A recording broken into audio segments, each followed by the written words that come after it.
The Case of Charles Dexter Ward by H.P. Lovecraft. Part 5. A Nightmare and a Cataclysm. Chapter 6. The following morning, Dr. Willett hastened to the Ward home to be present when the detectives arrived. Alan's destruction or imprisonment, or Curwen's, if one might regard the tacit claim to reincarnation as valid, he felt must be accomplished at any cost, and he communicated this conviction to Mr. Ward as they sat waiting for the men to come. They were downstairs this time, for the upper parts of the house were beginning to be shunned, because of a peculiar nauseousness which hung indefinitely about. A nauseousness which the older servants connected with some curse left by the vanished Curwen portrait. At 9 o'clock, the three detectives presented themselves and immediately delivered all that they had to say. They had not, regrettably enough, located the brother Tony Gomes as they had wished, nor had they found the least trace of Dr. Allen's source or present whereabouts, but they had managed to unearth a considerable number of local impressions and facts concerning the reticent stranger. Allen had struck Pawtuxet people as a vaguely unnatural being, and there was an universal belief that his thick Van Dyke beard was either dyed or false, a belief conclusively upheld by the finding of such a false beard, together with a pair of dark glasses, in his room at the fateful bungalow. His voice, Mr. Ward could well testify from his one telephone conversation, had a depth and hollowness that could not be forgotten, and his glance seemed malign even through his smoked and horn-rimmed glasses. One shopkeeper, in the course of negotiations, had seen a specimen of his handwriting, and declared it was very queer and crabbed, this being confirmed by penciled notes of no clear meaning, found in his room and identified by the merchant. In connection with the vampirism rumors of the preceding summer, a majority of the gossips believed that Allen, rather than Ward, was the actual vampire. Statements were also obtained from the officials who had visited the bungalow after the unpleasant incident of the motor truck robbery. They had felt less of the sinister in Dr. Allen, but had recognized him as the dominant figure in the queer shadowy cottage. The place had been too dark for them to observe him clearly, but they would know him again if they saw him. His beard had looked odd, and they thought he had some slight scar above his dark spectacled right eye. As for the detectives' search of Allen's room, it yielded nothing definite save the beard and glasses, and several penciled notes in a crabbed writing, which Willett at once saw was identical with that shared by the old Curwen manuscripts and by the voluminous recent notes of young Ward found in the vanished catacombs of horror. Dr. Willett and Mr. Ward caught something of a profound, subtle, and insidious cosmic fear from this data, as it was gradually unfolded, and almost trembled in following up the vague mad thought which had simultaneously reached their minds. The false beard and glasses, the crabbed Curwen penmanship, the old portrait and its tiny scar, and the altered youth in the hospital with such a scar, that deep, hollow voice on the telephone. Was it not of this that Mr. Ward was reminded when his son barked forth those pitiable tones to which he now claimed to be reduced? Who had ever seen Charles and Allen together? Yes, the officials had once, but who later on? Was it not when Allen left that Charles suddenly lost his growing fright and began to live wholly at the bungalow? Curwen, Allen, Ward, in what blasphemous and abominable fusion had two ages and two persons become involved? That damnable resemblance of the picture to Charles, had it not used to stare and follow the boy around the room with its eyes? Why, too, did both Allen and Charles copy Joseph Curwen's handwriting, even when alone and off guard? And then the frightful work of those people, the lost crypt of horrors that had aged the doctor overnight, the starved monsters in the noisome pits, the awful formula which had yielded such nameless results, the message in minuscules found in Willett's pocket, the papers and the letters and all the talk of graves and salts and discoveries, whither did everything lead? In the end, Mr. Ward did the most sensible thing. Steeling himself against any realization of why he did it, he gave the detectives an article to be shown to such Pawtuxet shopkeepers as had seen the portentous Dr. Allen. That article was a photograph of his luckless son, on which he now carefully drew in ink the pair of heavy glasses and the black pointed beard which the men had brought from Allen's room. For 2 hours he waited with the doctor in the oppressive house, where fear and miasma were slowly gathering, as the empty panel in the upstairs library leered and leered and leered. Then the men returned. Yes, the altered photograph was a very passable likeness of Dr. Allen. Mr. Ward turned pale and Willett wiped a suddenly dampened brow with his handkerchief. Alan Ward Curwen, it was becoming too hideous for coherent thought. What had the boy called out of the void, and what had it done to him?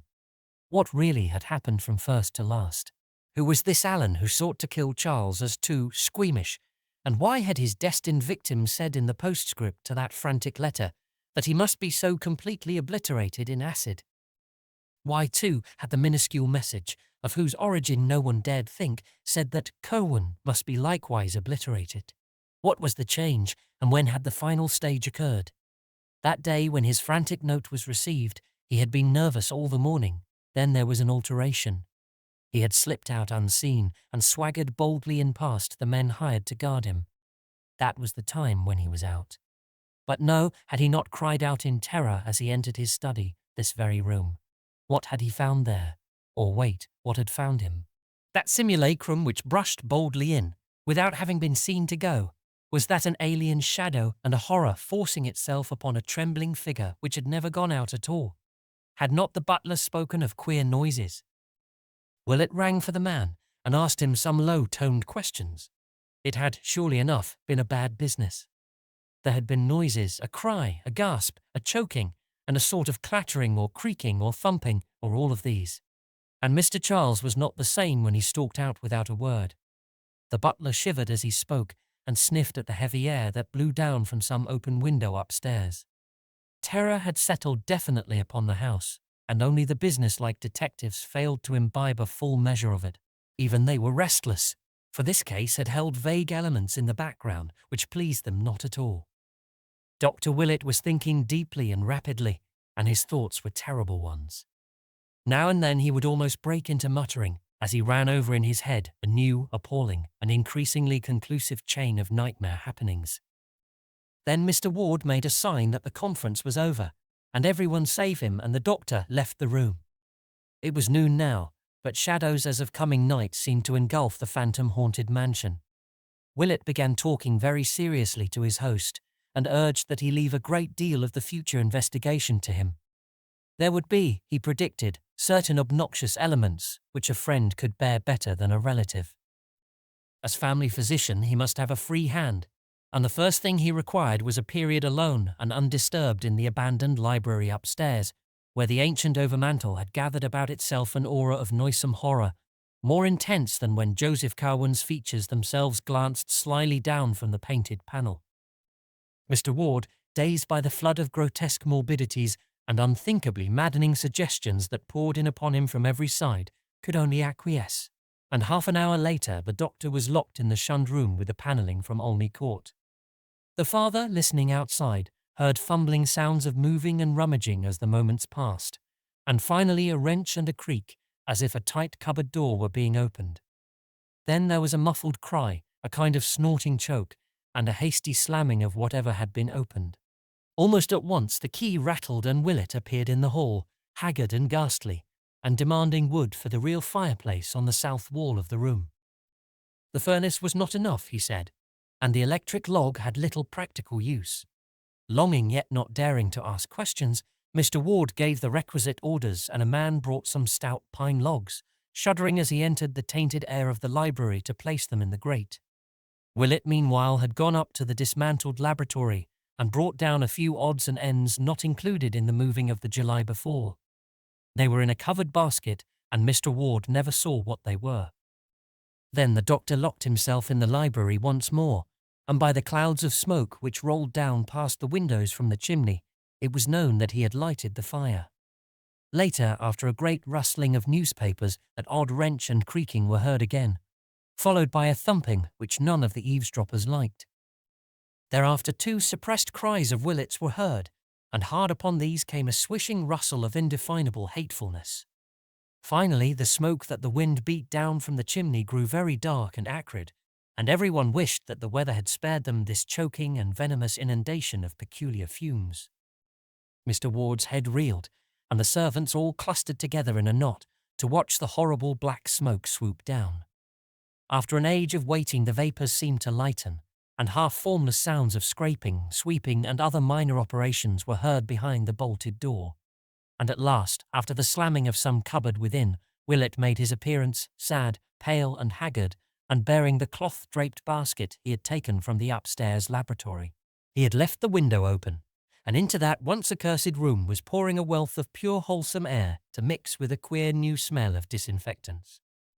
The ancient overmantel still lingered, but it seemed robbed of malignity now, and rose as calm and stately in its white panelling as if it had never borne the picture of Joseph Curwen.